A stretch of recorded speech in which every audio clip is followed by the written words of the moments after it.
Mr. Kwarteng, your candidates, you've been selling your candidate for some time now. Yes. According to those that Mr. Dankwa spoke to, they don't appear to have so much faith in him. And that's how come he ended up with 17%. Quite a long way from the person they are projecting to win the primaries. Does this dampen the spirit? Does it say that you are just not working hard enough to convince the delegates of the MPP to change course for ahead of 2028? Elton, thank you very much for the opportunity.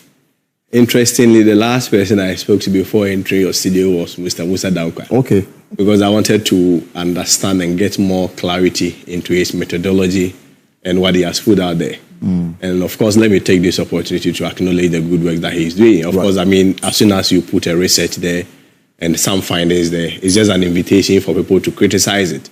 And Dr. Razak is criticizing, I mean, beyond him, you realize that other people are also criticizing even the methodology and what have you. But I mean, for me, I'm not a researcher properly so-called, of course, but of course, my lay knowledge, I'm sure, as the program goes on, I'll be able to also bring my, I don't want to call it criticism, but I want to maybe label them as some few clarifications that I will need. But you see, the most important thing to the question that you ask is not really about assuming without admitting that even every findings that he brought, we have to take it hook, line, and sinker. I don't think it's really a problem about dampening the spirit of Team Ken. Rather, it will rather be a very sad situation for the MPP. And I come from this angle because, I mean, you look at the last election that we entered. Dr. Bawumia was our candidate, obviously having a very huge disapproval rate. If you want to even compare his votes that he garnered to that of his predecessor, President Akufo-Addo, in 2020, that is a decline of about 31%. Even the northern region where he comes from, if you want to compare his votes to that of President Akufo-Addo, you are looking at a decline of about 16.1%. He led us into an election that, as I speak with you, Elton, out of 9 regions, in terms of even the parliamentary seats that we have, we are looking at 5 seats out of 98 seats. NDC has 93 and we have 5 seats. So I'll be extremely surprised that the good people of MPP, after seeing the results and performance of the Bawumia-led election, will then throw in this direction. Recall, in the biblical case of Israel, when the Israelites were determined to move in a certain direction, it got to a point that even God stood aside and seconded their motion. Because God, in his own wisdom, had wanted to be the king of Israel. But Israel were determined to move in a certain direction. And God, at some point, when Israel pushed God through the prophet Samuel, at some point, God said, well, Saul, then we'll give you Saul. And we all saw the consequence. Later, the people of Israel had to come in arms and they had to come and apologize to God. And then God then showed them mercy and gave them David. I'm not sure that is a replay that we're going to have here. Because if not for nothing at all, the good people of MPP will take a lesson from the biblical case of Israel and the case of Saul vis-a-vis God's supreme plan for them. But of course, I mean, it's a research. Let me also hasten to add that... you think that he may not have spoken to MPP delegates? Not really, but I'm saying that assuming, that's why I gave that caveat, that assuming without admitting that we are even to go by the dictate of it. I mean, then it's not really a scary situation for the MPP, but it's rather for Ken, but it's rather a scary situation for the MPP as a party. Because if you look at our trajectory and the history of the party, if you look at Professor Dubois, even in his first attempt, getting about 30.29%, then President Kufuor taking it to around 39%, then even President Akufo getting about 45%, to the extent that even getting about 49%, to the even extent that even during his first round, he even won with a margin of about 500,000 votes difference, only to lose at a time to Professor Mills. And then even his second, the second maintaining the same 45, and the third round, which had about 6.7 million votes in terms of the nominal votes. And then Dr. Bawumia then taking it to a downward trend. Of course, the first in our history, the worst performance ever witnessed by any MPP candidate, to the downward trend to about 4.6 million, representing 41.6%. And then the MPP people see this as normal, then I'll be very surprised. But for me, let me state this. We consider this research work and the findings put out by Musa Dankwa as an opportunity and a feedback to just improve the work that we are doing. We don't want just 5 months to go. We don't want to be antagonists. Even with 2 days. If you look at the finding that has been put out there, this work was done just within the space of 8 days, right, where people may even have concern about the narrow time and the narrow duration of even soliciting such responsibility. Because people feel that within such narrow period, you may get people's views and attitude, voter attitudes and voter behavior even fluctuating. But so people may have still concern. So if you have been able to gather this within the space of just 8 days, it presupposes that another 8 days or even 5 months, a lot of things can change. But I'm saying that for us in Team Ken, we take it as a very good feedback. Is an invitation for us to improve in the things that we are doing. Of course, that's not the first research that we have been exposed to. Recently, the African's Sanity Survey projected Ken to lead with about 54%. We also have even our own internal researches. There are a lot of other researches that we're doing. Other researchers has projected Ken to win and to be winning. And interestingly, if you recall, I just want to draw your attention to in the year 2020, the same global info analytics. They predicted President Akufo-Addo to get 50.4, President Mahama to get 34.9, with about 2% leaning toward GOM. This is 2020. Yes, 2020. But in reality, Mahama had 47.3. So it's the same global info analytics. That's how polling are. Voter behaviors keep changing based on the variables and the dynamics. But for us, we take it as an opportunity to once again go back to the delegates, let them understand the reality on the ground, give them the broader picture, let them understand. Because interestingly, if delegates today, assuming again, without admitting that we have to go by this, if a candidate leads you into an election and performs so poorly, so abysmally, to the extent that the candidate coming from, let's say, the northern part of the country, even if you want to take it even to the general or the broader perspective for the entire country, out of 16 regions in Ghana, was able to decline in 15 regions. And then the delegates look into the first space based on this same research and say that we still want to go into that direction. I'll be extremely surprised. Let me bring in Prof. So because one of the basic tenets that research also have to conform to is, common sense and logic.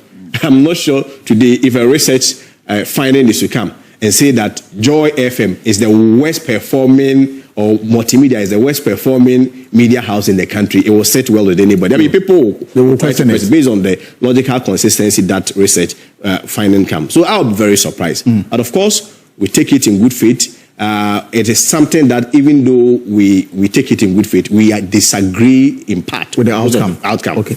I think the whole narrative about Dr. Bawumia having been marketed enough is not really supported by the data. Of course, you can be marketed hugely, but that product may still not be likable to the people. And I give you an instance. I give you just the historical trend of the MPP votes in terms of the presidential candidates' performance from 92 till now, just briefly. I take you to 92, Professor Dubois. In spite of all the hostilities at that time during because we were just transitioning from military rule to constitutional rule. He was able to pull 1.2 million votes. Then John Kufuor in 96 took it to 2.8 million. Then John Kufuor again took it to 3.6 million. John Kufuor again in his third bid, that is 2004, then escalated it once again to 4.5 million. Then again, for the Akufo-Addo's first time, 4.5 million. And that was when he even won at the first round. Yeah. And recall at that time, the highest office that Akufo-Addo had to operate to demonstrate and show visibility to the public in terms of marketability was just two offices. The office of the Attorney General and Minister for Foreign. But it had been a known face for the MPP since 92. Bawumia had been a known face for the MPP for the past 8 years as the vice presidential candidate then. That is more marketability than just being around the political system. That is a statement of fact. Then you move on beyond that. Akufo-Addo, the second time, had 5.2 million. The third time, 5.8 million. And in 2020, when he contested for the last time, had escalated even the votes to around 6.7 million. And I just want to give you the context, because if you don't situate things within the context, you may be discarding things out of the pretext. Now you have the most marketed candidate. the most likable candidate, arguably, because people feel that there is a correlation between being marketed and being liked, which I disagree. You can be marketed strongly, but still the people may not like you based on own factors or other reasons known to them. Then from 6.7 million, as shown on the graph there, Dr. Bawumia then moved our votes, dropped minus 31.3% to 4.6 million. So, I mean, the logic of marketability as a trump card for the Bawumia agenda really is not supported by the data. All right. So, again, Kwesi, so I want to comment on the marketability thing. You see, like Dr. Kojopoku said, you can be marketed, but yet still you will not be accepted and liked by the people. And, I mean, recall, I'm just referencing the same Mr. Musa Dankwa. Right. He had indicated, I mean, right after the general elections, that in terms of the general outlook and the general acceptability, Dr. Bawumia against any other candidate, mostly he pairs with John Mahama, will still lose. So for me, that should be the main issue. Whether or not the MPP are still determined to bring Dr. Bawumia, the second issue probably may be whether or not the MPP wants power or they just believe in maybe presenting somebody who they feel has been marketed. Which even this whole concept and argument about marketability, I disagree. Because if you look at, for instance, his contender, of course, his main contender, Kennedy Agyapong, for instance, he has been around since 92, investing in the party, sponsoring the party, advocating for the ordinary people, the vulnerable people, has been around for some time now. I'm not sure in terms of popularity within the broader Ghanaian base, among the voters, you may see that Dr. Bawumia probably has been more marketed than Kennedy Agyapong. That I may respectfully disagree. So yes, when you are being marketed, I'm not sure it's really about marketability, because if you recall, President Mahama in his first time had only served as a vice president for a short period of time, only unfortunately for the demise of Professor Mills. But yes, so he won his first round of election. Yes. If you compare to 16 years of marketability and going to lose with this level of margin, I don't think this whole argument of marketability really comes in. And compared to Kennedy Agyapong, you realize that Kennedy Agyapong, in terms of the marketability, popularity has been around, in terms of understanding the party's history, has been around and has been more marketed. So I ask the question, why Ken? As we begin to wrap up on this conversation. So in terms of Ken, I think the point has to be made that 2028 is all about winning power. 2028 is not really about maybe just rewarding candidates for showing up in the name of second chance and marketability. I give you an instance of what recently happened to us at Ablekuma North. Right. How the NDC treated us and how they bullied and molested us. You need that candidate with that braveness, that courage, that proven track record of disciplined, fearless, that track record that indeed, I mean, when he set his mind on what he wants to get, he indeed wants to get it. In terms of... yeah, so we'll be wrapping up soon. Mr. Kwarteng is just telling me why Kennedy Agyapong should be the preferred candidate for the MPP in the 2028 general elections. I've seen loads of comments here on our WhatsApp platforms, and I'll share it with you as we look at this pool results that came from Info Analytics, Mr. Musa Dankwa. So, Kwesi, I think the camera, the microphone is set. Yeah. So I mean, for the point that I was making, you see, 2028 is not really about parties. It's also about the personalities. Right. Is an election involving personalities, the track record, the credibility of the candidates involved, how Ghanaians trust such people, and of course, in terms of their connection with the grassroots. And if you look at Kennedy Agyapong, his connection with the grassroots, the message that he carries, the message of creating jobs, I've always maintained that our problems as a country has always been systemic. Job creation, roles, health, whatever. And especially as even at an individual level, has been able to achieve as at an individual level, talking about the job creation, talking about the advocacy for the youth. In terms of the acceptability, you realize that if you put Kennedy Agyapong among all the other candidates, he stands quite taller. And of course, I mean, the records are there, the data is already there, that just opposing that with Dr. Bawumia's performance, clearly, he may be a victim of circumstance, whether on matters of economy, whether on matters of geography, any other matters. He may have been a victim of circumstance, but it has been established that looking at the margin of loss and the abysmal performance that he demonstrated, which probably as at now still remains the worst form of performance since 92, if we present him, it's not going to work. We need a new face in the spirit of revival, in the spirit of party strength, in the spirit of party harmony, in the spirit of the person who can bring everybody on board, give assurance to the Ghanaian people, have higher acceptability and likability. We are of the strong belief that Agyapong stands tall and should be able to win us power into it. And are you happy with the process so far? Yes, I mean, obviously, so far so good. You see, at the end of the day, sovereignty resides with the people. There are over 200,000 polling station executives. I mean, it's a more reason why even if we want to scrutinize this data, the research findings that was brought by Mr. Dankwa, you realize that most of the people that he interviewed are within a certain age bracket. Most of them, about 55 to 64. Right. That's not where our strength lies. Kennedy's strength lies with the base, the young people in the party. And we will continue to engage them. We will continue to sell our message to them, the message of hope, the message that we want to rescue the MPP, the message that can indeed win power for the MPP in 2028. And they are buying it. I mean, I end with a biblical quote. The Bible has always said that the heart of the king is in the hands of the Lord. Like the river that runneth, wherever he like is where he turneth it. So we'll continue to engage them.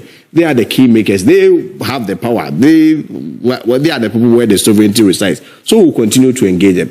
And I am extremely and excessively confident they are going to give him the nod, because I am not sure any MPP person, as at now, any true MPP person lies the current state of the MPP.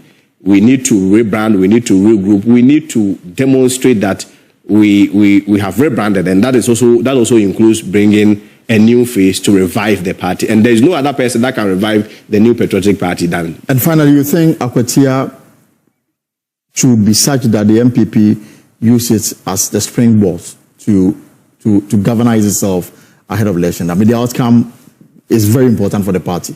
Oh, certainly. I mean, it was our seat, and we are preparing again to contest. So far, even if you look at all the findings also being on grounds, you realize that I wouldn't want to call it a comfortable lead, but we are doing well. We'll continue to engage, we'll continue to mobilize, and I'm confident that Akwatia will come back. All right.